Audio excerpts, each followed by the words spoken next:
প্রিয় সাংবাদিক বন্ধুগণ, প্রথমে আমাদের সকলকে পরিচয় করিয়ে দেই। লিখিত বক্তব্য পাঠ করছি আমি advocate Lucky Bachar, convener HRCBM Bangladesh chapter. সাথে আছেন Kushal Baran Chakraborty, Ashis Kumar Ranjan coordinator, Goutam Basu office secretary, Sajen Krishna Bal treasurer, lion Sujit Kumar Das উনি অনুপস্থিত আছেন, চট্টগ্রাম বিভাগের কোঅর্ডিনেটর সুপন শিকদার, অ্যাডভোকেট সুশান্ত অধিকারী, শ্রী রঞ্জন সরকার, রাজশাহী বিভাগীয় কোঅর্ডিনেটর প্রসেনজিৎ কুমার হালদার, রিপন চন্দ্র সহ প্রমুখ।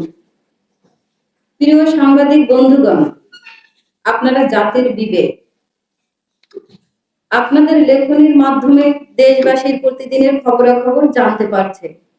মানুষের বিবেকবোধ ও মানবাধিকার জাগ্রত করে আপনারা সদা সচেষ্ট। আপনারা বাংলাদেশের ধর্মীয় মাইনরিটি সম্প্রদায়ের সমস্যা ও সমাধান বিষয়ে সংবাদ সমূহ বস্তুনিষ্ঠভাবে সরকার সহ দেশবাসীর কাছে তুলে ধরেন। এর ফলেই দেশ বিদেশে মাইনরিটি নির্যাতনের খবর জানতে পারছে। প্রিয় সাংবাদিক ভাই ও বোনেরা, human rights congress for Bangladesh, minority HRCBM এবং আজ আমাদের সাথে আসা ভুক্তভোগীদের পক্ষ থেকে আমরা এই সংবাদ সম্মেলন আপনাদের আন্তরিকভাবে ধন্যবাদ জানাই। সারা দেশে চলমান সংখ্যালঘুরা সংকটের সম্মুখীন হয়েছেন, এই বিষয়টি আমরা গভীরভাবে উপলব্ধি করছি। আমরা ক্ষতিগ্রস্তদের সাথে যোগাযোগ, তাদের সরাসরি বিবরণ, পদ্ধতিগত নিপীড়ন এবং সহিংসতার প্রমাণ উপস্থাপন করেছি। আর তা হচ্ছে চিন্ময় কৃষ্ণ ব্রহ্মচারীর নির্বিচারে আটকের ঘটনা। ফিরোজ খান নামক বহিষ্কৃত বিএনপি নেতা দলীয় কোনো সিদ্ধান্ত ছাড়াই বাংলাদেশ সম্মিলিত সনাতনী জাগরণ জোটের মুখপাত্র চিন্ময় কৃষ্ণ দাস ব্রহ্মচারীর নামে ভিডিও ফুটেজের চিত্রে জাতীয় পতাকায় চার তারা খচিত নামক পতাকাটি জাতীয় পতাকা হিসেবে জাতীয় পতাকা অবমাননার ঘটনাকে কেন্দ্র করে অক্টোবর মাসে সম্পূর্ণ মিথ্যা ও হয়রানিমূলক উদ্দেশ্য প্রণীত একটি রাষ্ট্রদ্রোহী মামলা দায়ের করা হয়।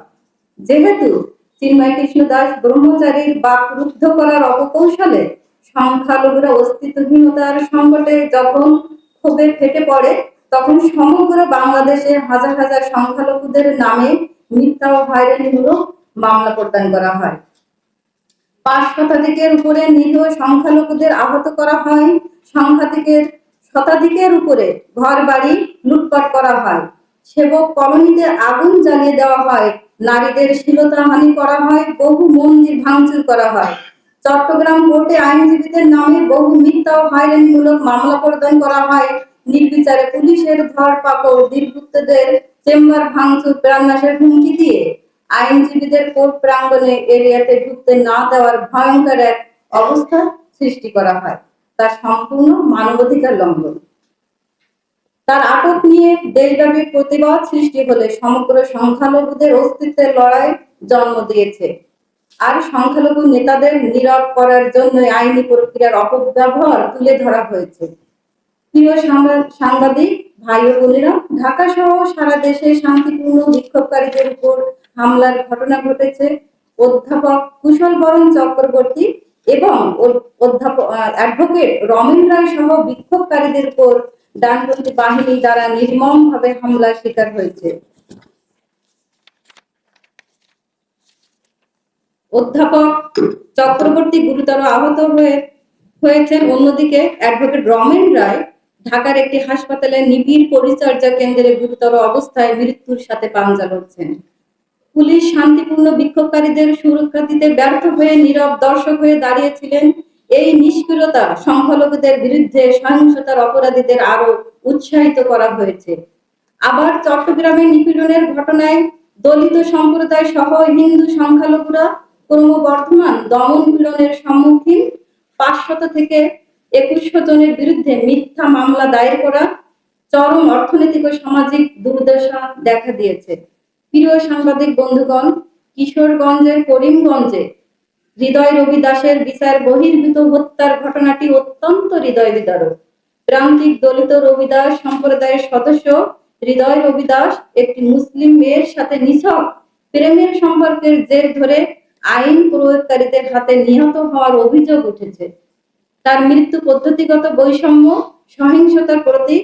রবিদাস সম্প্রদায়, যারা বাংলাদেশের সবচেয়ে ঝুঁকিপূর্ণ সংখ্যালঘু, এই হত্যাকাণ্ড সামাজিক ও প্রাতিষ্ঠানিক পক্ষপাতকে প্রতিফলিত করে, যা দলিত সংখ্যালঘুদের জীবন ও মর্যাদাকে হুমকির মুখে ফেলেছে।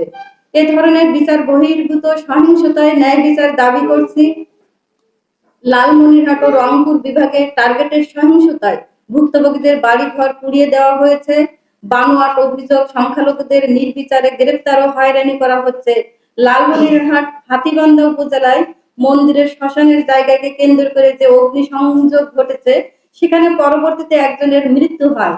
তাদের জমির ধান জোর করে কেটে নিয়ে যায়। প্রশাসনকে অবগত করার পরেও প্রশাসন নীরব ভূমিকা পালন করছেন। গোপালগঞ্জের কোটালীপাড়ায় গত 26শে নভেম্বর 2024 তারিখে শান্তিপূর্ণ আন্দোলন থেকে 8 জনকে পুলিশ থানায় নিয়ে যায় এবং মারধর করে।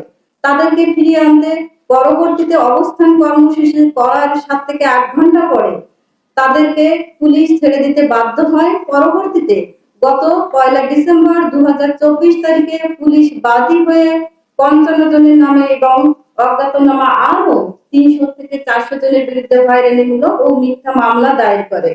এমত অবস্থায় এলাকায় থমথমে অবস্থা বিরাজ করছে। নীলফামারী জেলার ডোমার থানার নালাপাড়ার বুধ বর্মনকে প্রায় 121 শতাংশ জমির মামলা নিয়ে প্রাণনাশের হুমকি দেওয়া হচ্ছে। এই সম্পত্তিটি দেবত্ব সম্পত্তি, উনি একমাত্র সেবায়েত হিসেবে জীবিত, তাই উনাকে জীবন নাশের হুমকি দেওয়া হচ্ছে। উনি প্রাণের ভয়ে আত্মগোপন করে জীবন কাটাচ্ছেন। ইতপূর্বে 2 জন সেবায়েতকে জবাই করা হয়েছে। দাপক থানায় মিথ্যা অজুহাতে আটক ভুক্তভোগীরা, তাদের ভয় ভীতি ও আইনি হয়রানি করা হচ্ছে। এসব ঘটনায় জাতিসংঘের কাছে আমাদের আবেদন করা হয়েছে, আর তা অবিলম্বে হস্তক্ষেপ এবং ন্যায় বিচারের স্বার্থে চিন্ময় কৃষ্ণ দাস ব্রহ্মচারী সহ মিথ্যা অজুহাতে আটক ব্যক্তিদের অবিলম্বে এবং নিঃশর্ত মুক্তির জন্য উকিল নিয়োগের সুযোগ দেওয়া। আগামী 2রা জানুয়ারি 2025 যেহেতু চিন্ময় কৃষ্ণ দাস ব্রহ্মচারীর মামলার শুনানি, সেহেতু শুনানিতে কোনো অ্যাডভোকেট অংশগ্রহণ করতে না পারে, তার জন্য সমস্ত কার্যক্রমকে ব্যাহত করার উদ্দেশ্যে আরেকটি সহিংসতা সৃষ্টি হওয়ার সম্ভাবনা থেকে উপদেষ্টা মণ্ডলী ও বাংলাদেশ বার কাউন্সিল অ্যাসোসিয়েশনের প্রতি দৃষ্টি আকর্ষণ করছি।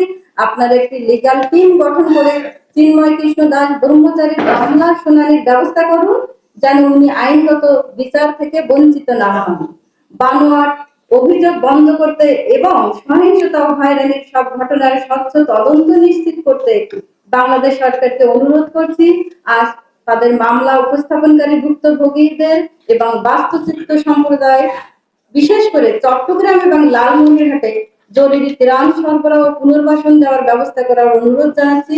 দ্রুত মিথ্যা ও হয়রানিমূলক মামলা বন্ধ করে সংখ্যালঘুদের শাস্তির নিঃশ্বাসে বাঁচতে দিতে এবং অ্যাডভোকেট রমেন রায়ের মতো ভুক্তভোগীদের চিকিৎসা ও আর্থিক সহায়তা প্রদান করতে অনুরোধ জানাচ্ছি। ট্রানজিশনাল জাস্টিস মেকানিজম সংখ্যালঘুদের বিরুদ্ধে কয়েক দশকের নৃশংসতা মোকাবেলায় অন্তর্বর্তীকালীন বিচার ব্যবস্থা প্রতিষ্ঠার জন্য এইচআরসিপিএম এর সাথে অংশীদার, ন্যায় বিচার, জবাবদিহিতা এবং ক্ষতিপূরণ প্রদানের জন্য এটি অপরিহার্য। তাছাড়া একটি জাতিসংঘ মনিটরিং মেকানিজম প্রতিষ্ঠা করতে হবে, আন্তর্জাতিক জবাবদিহিতা নিশ্চিত করে বাংলাদেশের সংখ্যালঘুদের বিরুদ্ধে মানবাধিকার লঙ্ঘন পর্যবেক্ষণ ও রিপোর্ট করার জন্য একটি নিবেদিত জাতিসংঘ সংস্থা তৈরি করুন। তাছাড়া বাংলাদেশ সরকারের সাথে সহযোগিতার জন্য আন্তর্জাতিক মানবাধিকারের নিয়মাবলী মেনে চলার প্রচার এবং ক্ষতিগ্রস্তদের জন্য নিরপেক্ষ আইনি প্রক্রিয়া নিশ্চিত করতে জাতিসংঘ, এইচআরসিপিএম এবং বাংলাদেশ সরকারের মধ্যে আলোচনার সুবিধা দেন। সাংবাদিক ভাই ও বোনেরা, আজকে আমরা যে প্রমাণগুলি উপস্থাপন করি তা শুধুমাত্র ব্যক্তিগত যন্ত্রণাই নয়, বাংলাদেশের সংখ্যালঘুদের, বিশেষ করে দলিত রবিদাস সম্প্রদায়ের মতো দুর্বল গোষ্ঠীগুলোর পদ্ধতিগত নিপীড়নের প্রতিফলন করে। এই সহিংসতা, নির্বিচারে আটক, বিচার বহির্ভূত হত্যাকাণ্ড এবং ন্যায় বিচার অস্বীকার করা, নির্যাতনের বিরুদ্ধে কনভেনশন সহ আন্তর্জাতিক চুক্তির অধীনে বাংলাদেশের বাধ্যবাধকতাগুলি স্পষ্টভাবে লঙ্ঘন করে। আমরা এই গুরুতর লঙ্ঘনগুলি মোকাবেলা করার জন্য অবিলম্বে এবং নিষ্পত্তিমূলক পদক্ষেপ নেওয়ার জন্য এবং ক্ষতিগ্রস্তদের এবং তাদের সম্প্রদায়কে প্রয়োজনীয় সহায়তা দেওয়ার জন্য বর্তমান সরকারের প্রতি আহ্বান জানায়। প্রমাণস্বরূপ কিছু মামলা সংক্ষিপ্ত বিবরণ দেওয়া হয়েছে।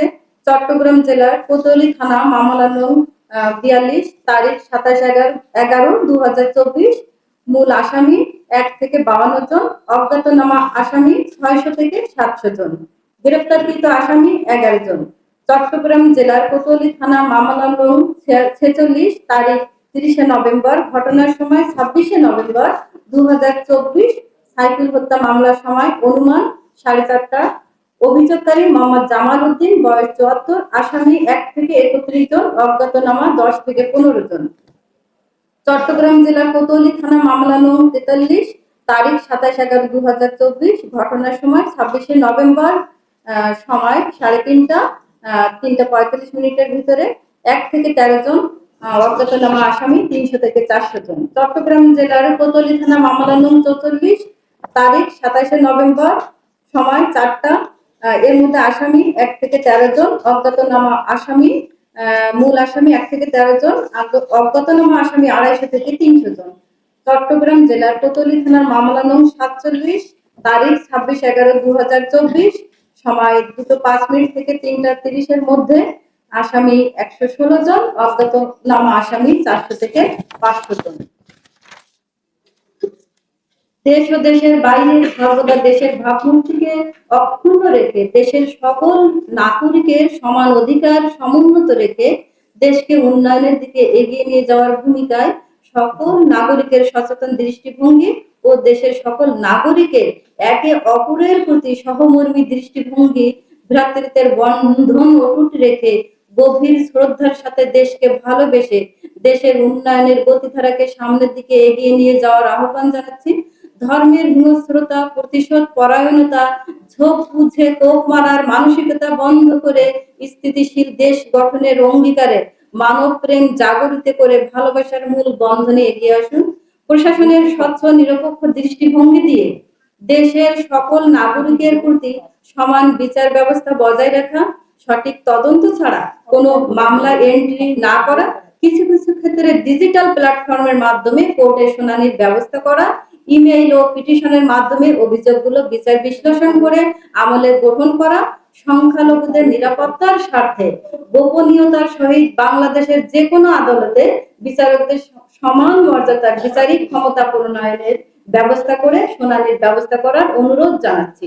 এমন অবস্থায় মাইনরিটি নির্যাতনের সঠিক ও যথাযথ বিচার বিভাগীয় তদন্ত, প্রকৃত দোষীদের দ্রুত আইনের আওতায় এনে শাস্তি নিশ্চিতকরণ, মিথ্যা ও হয়রানিমূলক মামলা প্রত্যাহার, আইনি সহযোগিতা নিশ্চিত করে শান্ত, উন্নত, স্থিতিশীল বাংলাদেশ গড়ার নিমিত্তে বিচার বিভাগীয় তদন্ত, মাইনরিটিদের অভিযোগগুলো থানায় লিপিবদ্ধকরণ নিশ্চিতকরণ, দোষীদের শাস্তি দ্রুত বাস্তবায়ন না হলে এবং সকলের নাগরিক অধিকার বাস্তবায়ন না হলে বাংলাদেশের ধর্মীয় মাইনরিটি সম্প্রদায় অস্তিত্ব বিলীন হয়ে যাবে, দেশের সমৃদ্ধি ও উন্নয়নের বাস্তবায়নে ব্যাহত হবে।